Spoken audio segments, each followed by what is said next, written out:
A very good morning, my dear students.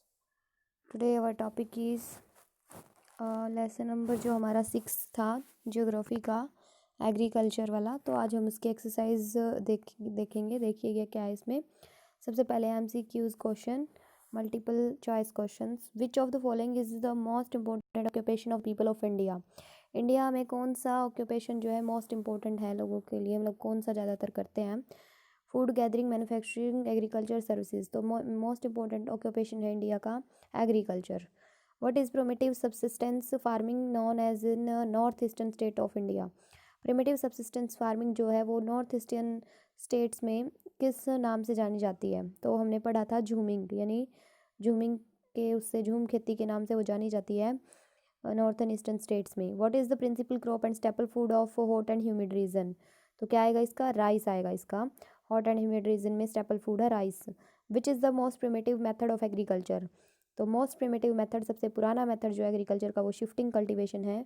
Breeding of fish in specially constructed tanks and ponds is called. तो breeding of fishes को breeding करना specially constructed tanks and ponds में, तो उसको क्या कहते हैं, पिसीकल्चर। उसके बाद है बच्चों फिल इन द ब्लैंक्स। इसमें क्या आएगा देखिएगा।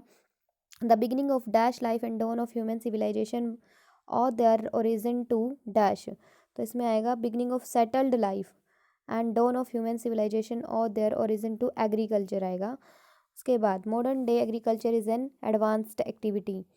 The main factor on which the growth of plants depends are temperature and rainfall. जो मेन फैक्टर है प्लांट्स की ग्रोथ के लिए वो टेम्परेचर एंड रेनफॉल पे डिपेंड करते हैं। Use of agriculture machineries are easier in the plains. The cultivated plots of land are usually small on account of fragmentation of holdings. Plantation farming began with the colonization of the equatorial and monsoon lands by the Europeans. Next है match the following. Wheat cultivation in the prairies. जो wheat cultivation है वो prairies की extensive commercial farming में होते हैं, उससे related है। Coffee farming in Brazil. Coffee farming जो है ब्राज़ील में किससे रिलेटेड आएगा, प्लांटेशन फार्मिंग से। Supplying vegetable and fruits to cities, truck farming. Tulip farms जो है नेदरलैंड्स। और डेयरी फार्मिंग किससे रिलेटेड है, स्विट्ज़रलैंड से। और sericulture in the west Bengal. Sericulture in the west Bengal 6 का आ जाएगा कोऑपरेटिव फार्मिंग। उसके बाद identify the name of the following types of agriculture. सबसे पहले स्लैश एंड बर्न कल्टीवेशन को क्या बोला जाता है, शिफ्टिंग कल्टीवेशन। शिफ्टिंग कल्टीवेशन में ये क्या करते थे, एक स्थान की भूमि को साफ कर लिया जाता था, बर्न करके जला दिया जाता था पेड़ पौधों को, और वहाँ पे फिर खेती की जाती थी। फिर वहाँ कुछ दिनों के लिए नहीं की जाती थी, आगे चल दिया जाता था, फिर वहाँ नेक्स्ट जगह पे भी ऐसे ही किया जाता था। Agriculture in areas with less land but high population density, intensive subsistence बोलते हैं, intensive subsistence agriculture. Cultivation of crops and rearing of animals in same farm. तो cultivation of crop and rearing of animals in same farm में क्या आएगा, mixed farming हो जाती है वो।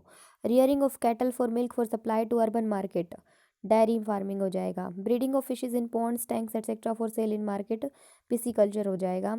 Growing of fruits and flower in specialised farms, horticulture हो जाएगा। सो बच्चों A to D एक्सरसाइज आपको बुक में फिल करनी है। थैंक यू, आप लोग इसको याद भी कीजिएगा and have a nice day.